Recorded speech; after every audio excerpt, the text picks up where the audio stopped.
Link انشاءاللہ ابھی چند منٹ میں آپ حضرات تک پہنچایا جائے گا۔ ایک بات جو اس وقت پوری دنیا میں موضوع گفتگو بنی ہوئی ہے وہ ہے ایپسٹین فائل۔ یہ ضروری نہیں ہے کہ دنیا میں جو موضوع رائج ہو اس کے اوپر ضروری گفتگو کی جائے، یہ کوئی ضروری نہیں ہے، لیکن اگر ہمارا موضوع مغربی تہذیب ہے، ویسٹرن سویلائزیشن ہے، تو یہ ان موضوعات کے اوپر گفتگو کرنا اس لیے ضروری ہو جاتا ہے کہ اس سویلائزیشن کے جو موورز اینڈ شیکرز ہیں وہ لوگ ہیں کہ جو اس وقت اسلامو فوبیا کو پروموٹ کرتے ہیں۔ اس وقت امریکہ میں ہی تقریباً $70 ملین سے زیادہ سوشل میڈیا پر جو انفلوئنسرز ہیں نان مسلمز، ان کے لیے ایلوکیٹ کیے گئے ہیں کہ وہ اسلام کے خلاف لوگوں کو بھڑکائیں، اور نیریٹو جو تبدیل ہوا ہے گزشتہ 2 سالوں میں اس کو واپس اسلام کے خلاف لے کر آئیں۔ تو $70 ملین سے زیادہ آپ اندازہ لگائیں کہ اس کام کے لیے مختص کر دیے گئے۔ یہ جو سوشل میڈیا کریٹرز ہیں یہ اپنے چینلوں کے اوپر، اپنے جو ٹویٹر ہے جس کو آج ایکس بولا جاتا ہے، یا ٹک ٹاک ہے جو اب چائنا کے انفلوئنس سے نکل کر امریکہ کے انفلوئنس میں آ گیا ہے، امریکن بزنس مین نے اس کو خرید لیا ہے، تو یہ سارے کے سارے جو پلیٹ فارمز ہیں اب اس وقت اسلامو فوبیا کا گڑھ بن چکے ہیں، اور یہاں پر وہ نیریٹو چلایا جا رہا ہے کہ اسلام ہی خدا نخواستہ سب سے زیادہ ایول کلٹ ہے، العیاذ باللہ۔ اور مقصد اس کا واضح ہے کہ ایسا کیوں کیا جا رہا ہے، کن کے اشاروں پر کیا جا رہا ہے، یہ دنیا سمجھتی ہے۔ تو اس میں جو سب سے زیادہ ایک اعتراض کیا جاتا ہے، اور اس وقت مسلمانوں کے لیے جس لفظ کا استعمال کیا جا رہا ہے مغربی حلقوں میں، وہ ہے پیڈوفائلز کا، اور یہ ایک یقیناً ڈریگیٹوری ٹرم ہے، اور اس کا جو ہسٹوریکل کانٹیکسٹ ہے وہ سب کو پتا ہے، یہاں اس کی وضاحت کی ضرورت نہیں ہے۔ لیکن جب سے ایپسٹین فائلز دنیا کے سامنے آئی ہیں، اور ایسا تو نہیں ہے کہ کسی مسلم ملک نے یا کسی مسلم ادارے نے ان فائلوں کو دنیا کے سامنے پیش کیا ہے، نہیں، بلکہ یونائٹڈ اسٹیٹس کا، امریکہ کا جو جسٹس ڈپارٹمنٹ ہے اسی نے ان لاکھوں فائلز کو دنیا کے سامنے پیش کیا ہے، اور اس سے مغربی تہذیب اور اس کے رکھوالوں کا جو گھناؤنا چہرہ ہے وہ دنیا کے سامنے آیا ہے، کہ جن لوگوں کو پیڈوفائلز کہہ کر ان کو نشانہ بنایا جا رہا تھا، نشانہ بنانے والے خود پیڈوفائلز ہیں۔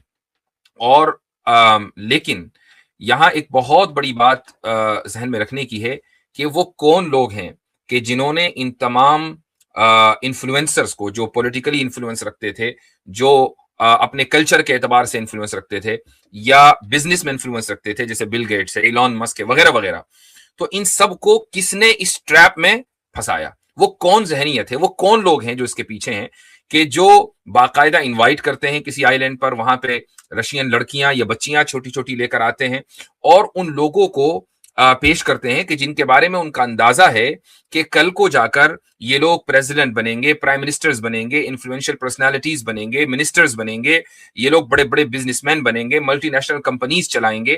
ان لوگوں کو یہ پہلے ہی لے آتے ہیں اور پہلے ہی پھنسا لیتے ہیں، اور ان کی فائلیں تیار کر کے رکھتے ہیں کہ جب موقع ملے گا ان کو بلیک میل کرنے کا تو یہ فائلیں دکھا دی جائیں گی کہ بھائی دیکھو، اگر تم ہمارا کام نہیں کرو گے تو کل کو یہ میڈیا کے اندر ریلیز کی جا رہی ہے۔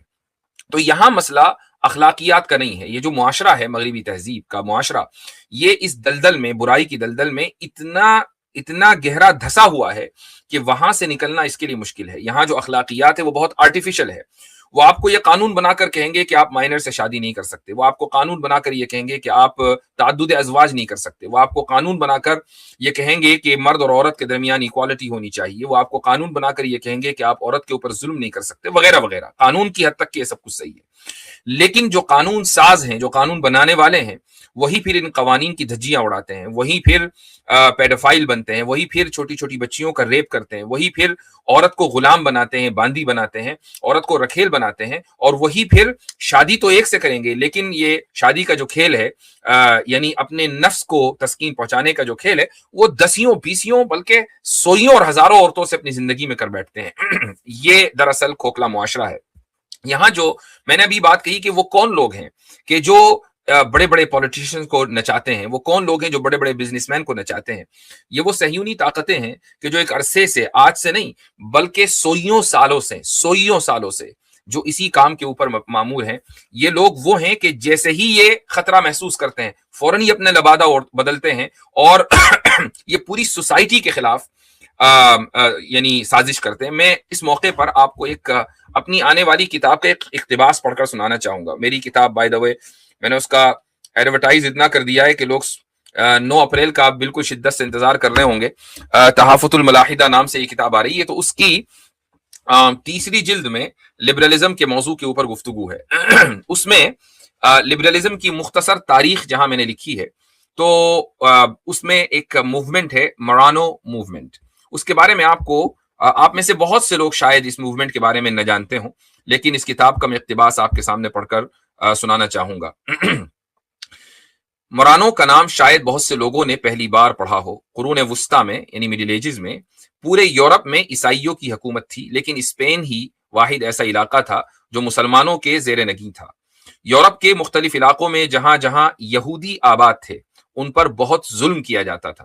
اس ظلم کی وجہ یہ تھی کہ کیتھولک عیسائی یہ مانتے تھے کہ ان یہودیوں نے ہی حضرت عیسیٰ علیہ السلام کو سولی پر چڑھایا ہے، اور چونکہ یہودی ان کے سولی پر چڑھائے جانے کو صحیح سمجھتے ہیں، لہٰذا یہ بھی جرم میں برابر کے شریک ہیں۔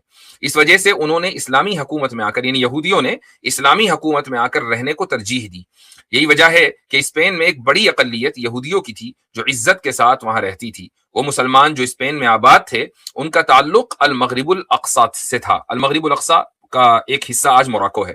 المغرب الاقصی کے تحت لیبیا، الجزائر، موریتانیہ وغیرہ ممالک آتے ہیں۔ جب اسرائیل کی ناجائز حکومت قائم ہوئی تو اس علاقے کے یہودیوں نے بھی بڑی تعداد میں اسرائیل ہجرت کی، یعنی یہ المغرب الاقصی سے ہجرت کر کے اسرائیل پہنچے۔ یہاں بہت بڑی تعداد میں یہودی آباد تھے اور آج بھی کسی حد تک پائے جاتے ہیں۔ یہ وہ یہودی تھے کہ جب اسپین میں مسلمانوں کی حکومت لٹی اور مسلمانوں نے وہاں سے ہجرت کی تو ان یہودیوں نے بھی وہاں سے ہجرت کی۔ البتہ وہ یہودی جو اسپین سے منتقل نہیں ہوئے ان پر ظلم و ستم کیا گیا، لہٰذا ان میں کچھ لوگ ایسے بھی تھے جنہوں نے بادل نخواستہ یا ظاہر داری کے طور پر عیسائیت کو قبول کر لیا۔ تلمودی شریعت پر چلنے والوں کی فطرت میں ہمیشہ سازش کا عنصر غالب رہا ہے، لہٰذا ان یہودیوں نے سازش کے طور پر ہی عیسائیت کو اختیار کیا۔ انہوں نے مذہبی تعلیم پر خوب توجہ دی اور اس راستے سے انہوں نے اپنی ایک حیثیت بنا لی، لیکن خفیہ طور پر وہ یہودی ہی رہے۔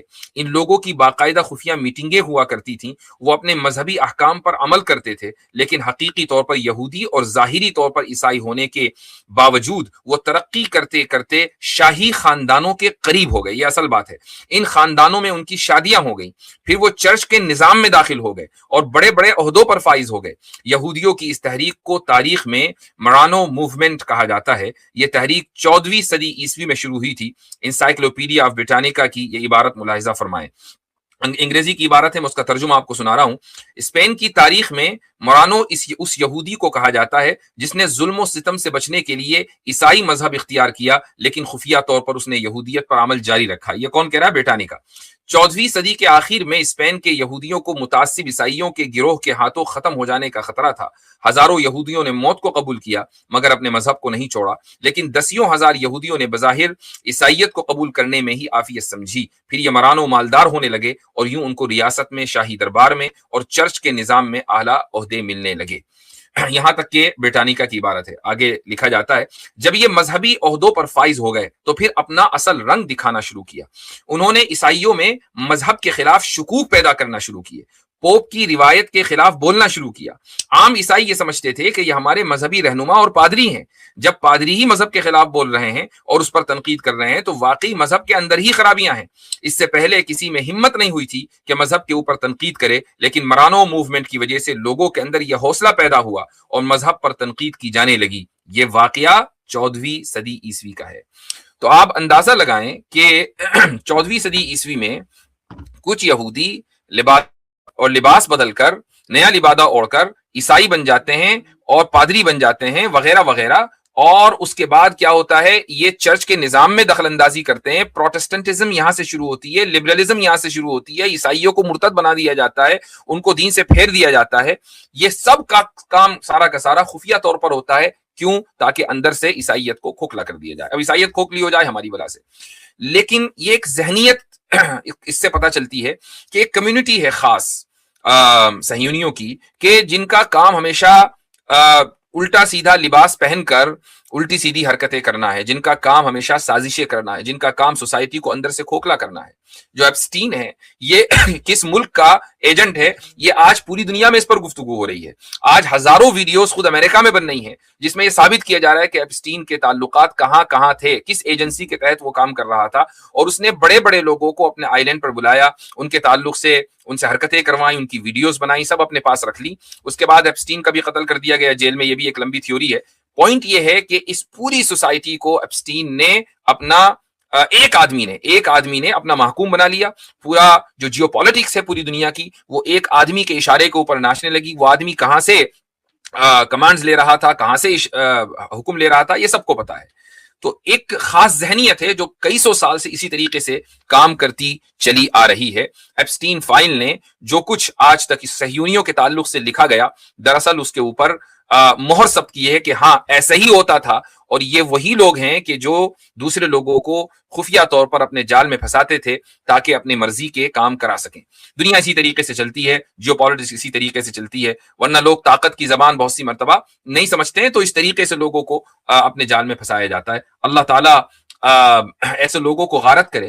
اور میں دعا کرتا ہوں کہ جو مسلم ممالک ہیں کہ ان کی فائلیں نکل کر نہ آئیں، چونکہ کم سے کم کچھ نہ کچھ تو عزت رہ جائے. ورنہ مجھے ایسی امید نہیں ہے، یعنی حرکتوں میں وہ بھی ملوث ہوں گے. ابھی تک کے کسی کا نام نہیں آیا ہے میری معلومات کے مطابق، الحمدللہ. تو بہرحال یہ کچھ تبصرہ تھا اسٹریم کے آغاز میں. انشاءاللہ میں اب لنک پبلک کرنے لگا ہوں، اور آپ حضرات سے وہی درخواست ہے کہ سب سے پہلے ہم غیر مسلموں کو آنے دیں اور ان سے گفتگو ہو، اور اس کے بعد انشاءاللہ پھر مسلم بھائیوں سے گفتگو ہوگی انشاءاللہ تعالی. تو یہ لنک آپ کے پاس پہنچ رہا ہے. آپ سبھی حضرات سے یہ گزارش کروں گا کہ اس ویڈیو کو اپنے جتنے بھی گروپس ہیں اس میں شیئر کریں. اسی طریقے سے اگر آپ لائک کریں گے تو اس سے یہ ہوگا کہ جو یوٹیوب الگوریدم ہے تو آپ کے جو فالوورز ہیں یا جو آپ سے لوگ جڑے ہوئے ہیں ان تک یہ ویڈیو پہنچے گی. یہ ضروری ہے کہ اسلام کا جو پیغام ہے مسلمان نہیں پہنچائیں گے تو پھر کون پہنچائے گا؟ ہمارا کام ہے یہاں آ کر گفتگو کرنا، آپ کا کام ہے اس گفتگو کو آگے پہنچانا.